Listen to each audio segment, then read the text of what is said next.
لكن النبي صلى الله عليه وسلم يجوز أن يتبرك به تمسحا.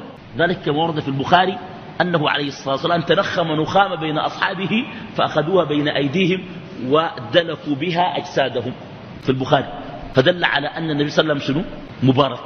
لكن العجيب أنه لم يتبرك بآثار أحد بعد رسول الله أبدا.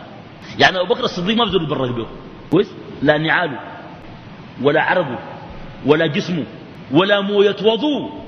والله في ناس الشيخ كان يتوضى ساكت، في شيخ كان بيستحمى ويجيبوا الموية بتاعته بيكبوها في حوض كبير، الناس بالفنجان لا شراب عشان يشوفون في جسمهم ده يتبركوا به، شراب بالفنجان يديرون. انت كان جاي كوبايه يقول لك لا ما تكتر، الناس كتار كوبايه كثيره عليك، شوفوا بالفنجان قريب في محلات قريبه الشيء ده ولا له 20 سنه، ولكن حاجه قريبه خلاص.